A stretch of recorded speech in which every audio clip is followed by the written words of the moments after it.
Hi. Welcome back to the Copper Noses channel. This is your Copper Noses. Um, Today, I'm going to make this video about narcissism, Schadenfreude, unconscious cruelty. Oh my.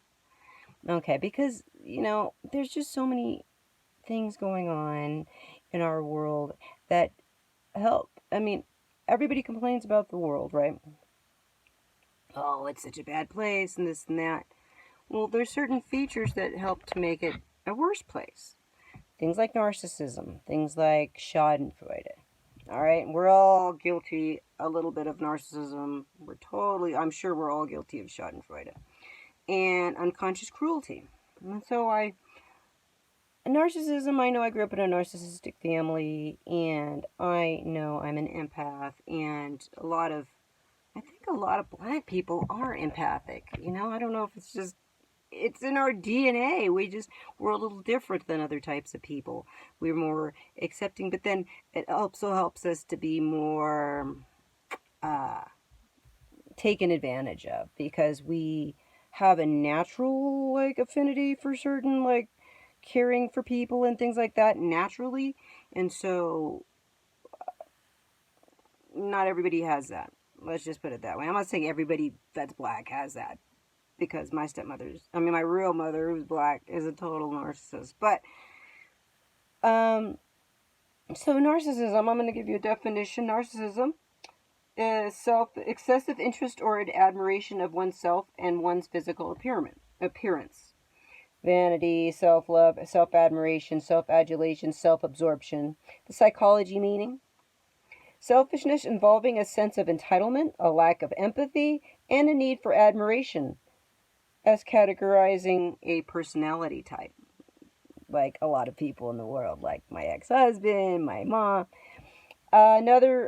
In psychoanalysis, they say self-centeredness arising from a failure to distinguish the self from external objects, either in a very young babies or as a feature of a mental disorder. All right. So I noticed that when you do run into a narcissist, they could be a complete adult, like 70 years old, but they act like they're freaking 2 years old. It's a total trip. Like everything is centered around them. But they're an adult, so it's like really frustrating because you think like, oh, an adult would never do that. When you're a baby and you look at a narcissistic mom, they don't usually interact with you the same way that a non-narcissistic adult would act. You don't get uh, reactions out of them. They're kind of blank, and they could be jealous of you, first of all, if you're a baby, because you're getting more attention than them. And then as soon as the little kids can figure out, like, hey, there's something wrong with that person, but then it starts to drive you nuts because like you might see other people or people on TV, and as you're a baby, you're reaching out to your mom, and she's not. You get this blank look, you get this blank stare, and you don't get it. Like it's just total surface, and it starts to really eat away at you. You don't understand, and then when you go out into the world, you're super duper nice to people, and then when they react like regular people, like you might say something like, "Oh, let's do this because our moms would be upset about it," or something like that. And then the other kid doesn't have a narcissistic mom would be like, "What are you talking about?" It's a totally different. It's like you live in two different worlds. It's so weird. And then you have to retrain. Like when you grow up and you finally figure it out, you have to retrain yourself to if you figure it out that you weren't brought up, like you don't know how to ask for love. You're super out there like begging, begging, begging because you think that that's what you have to do because you never could get it from this person, even though you begged and begged and begged. And so you find out later that it doesn't work because he begged and begged and begged that person and they never gave it to you. So it probably won't work, and it's probably people take advantage of you because they see your beggingness. They're like, oh, she'll be an easy target. Like she wants everybody to like her, and we don't care if they like us or not. Okay, Schadenfreude was funny because I heard it on The Simpsons, and I was like, Schadenfreude, what the heck is that? But I've been to Germany, and I know Schade meant And we used to say Schade. When I was a teenager, I went to Germany, and the expression they have is Schade, right? Like, oh, that's too bad. And well, Schadenfreude is the pleasure derived from the misfortune of others. Okay, so like if something bad happens and somebody's happy about it, right?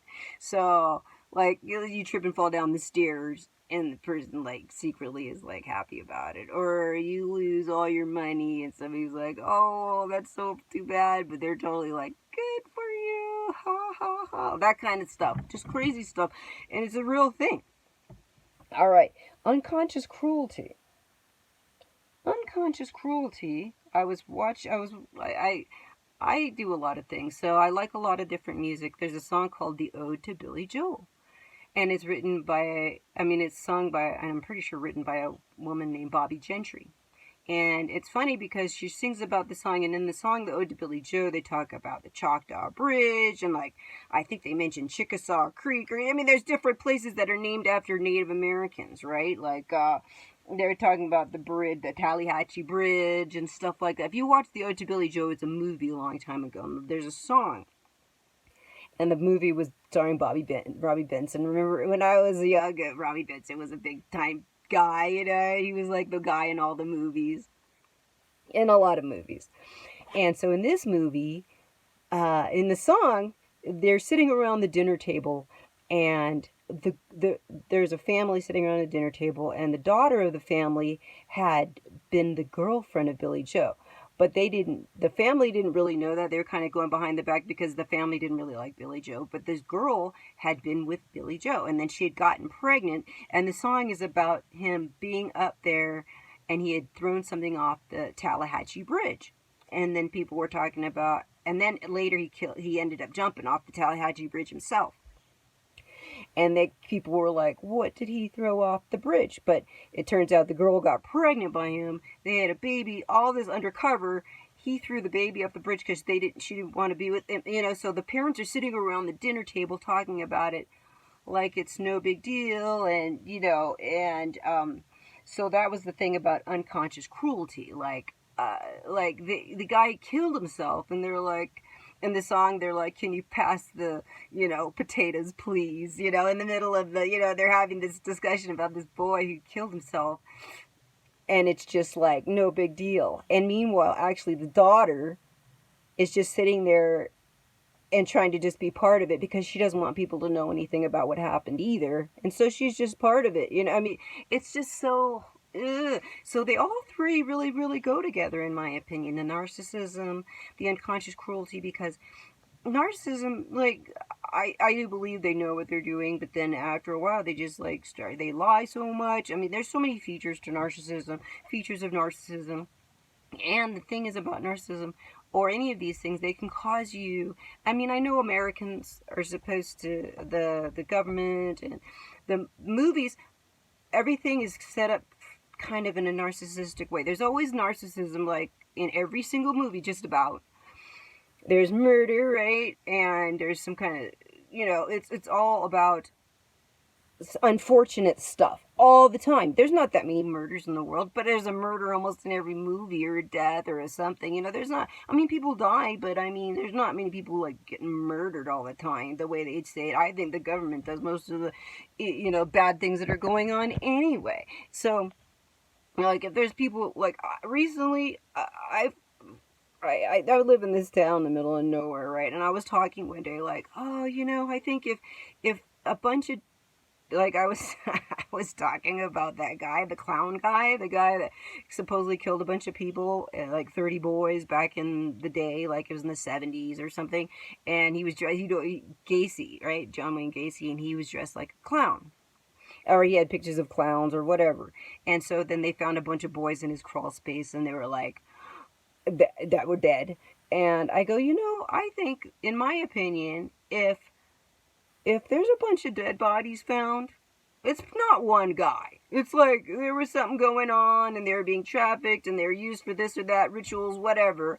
Then, if it gets caught, like, I go, whoever gets caught holding the bag is the guy that gets in trouble, right? I said this, and the next day, where I live, this is like in the middle of nowhere, I'm serious. somebody told me that a bunch of bodies were found. This one girl, like, was staying at this place, and she went to the guy's house that she was renting on this property, and she went into the guy's house, and for some reason she went into the basement, and she found 10 dead bodies. And I had just said, and I go, you know that ain't one guy. It's some kind of trafficking trip, whatever. You know what I mean? So anyway, I don't know if that has to do with narcissism, but it does, because there's so many bad things that happen, and, like, people don't care about other people. Like, what? That's unconscious cruelty to, like, kill all the girls, right? I mean, like, you know? Like, it's just so amazing how the world that we live in is so scary. You know, narcissism is totally prevalent. It's totally acceptable. Schadenfreude, like, nobody cares. Like, they don't even care if it's like, if something bad happens, you're just glad it didn't happen to you, and it, like, makes you feel better. You watch all these stupid shows, Housewives and stuff. They don't care. Like, we shouldn't be watching this stuff. It's totally affecting our brains, like, making us think that that's okay. That's not okay. And none of those things are okay. And it changes people. Like, those things actually can cause physical illness. Narcissism can actually cause physical illness. It causes things like, it can cause diabetes, it causes inflammation in your body, and you can be getting sick and you don't even know why. I was like, my eyes, when I was and I didn't, because I was so frustrated, and it causes so much frustration and confusion that it starts affecting your body and stuff starts breaking down. My father, who has diabetes, he has no reason to have diabetes. He's not fat. He eats like totally healthy. My stepmother's a total health food nut. The only reason, it's the stress. It's the stress and trying to understand, like, what's going on, and you never are gonna, it's an underlying, like, thing going through. Like, you're never gonna understand. Like, narcissists lie so much that they can just lie about loving you, and in their opinion it's fine, because they lie about everything, and they still like you enough to pay attention to you and tell you that they love you, even if they don't, because that's how they are. Like, this guy I live on the property, when I first moved here, he has this thing on his email saying, oh, I'd rather be nice than right, or something. I'd rather be caring than right, or something like that. And it's a total lie. It's just total lie, because, like, when I first got here, he would say all these weird, confusing things, like he wouldn't let me park my car by where my tent was and stuff like that, because I was staying in a tent, not now, but I was when I first got here, and he wouldn't let me park, and everybody's like, why isn't he letting you park next to your tent? That doesn't even make any sense. And I'm like, because he has to have extra control of all this external stuff, because he is a narcissist. It's like a little kid when you go to their house. Okay, I was thinking, it was when you're a little kid and you go to some kid's house, and you try to start playing with their toys, but they want to grab every single toy. Like, as soon as you pick up a toy, that's mine, that's mine, that's mine. But they invited you over to fucking play, right? But everything's theirs now, right? And you're like, what? So, I'm not sure what this video is about, but I just wanted to talk about narcissism, Schadenfreude, unconscious cruelty. They all kind of go together, and I just wanted to make a video about it. So, all right. Please think about these things, and if you think you're doing them, just think about it. If somebody's doing it to you, think about it. Like, you need to change something, okay? Like, we're all good people. We're all, I don't know. Anyway, peace. I love you guys. I'm sending love and, like, to the whole world. I don't care if you're evil. If you're evil, go to the light. We hope the best for you. Don't have to keep attacking people. If you're not, don't go there and try to get away from it, all right? I know it's hard. It's a hard place. Anyway, I love Earth, peace, and wholeness.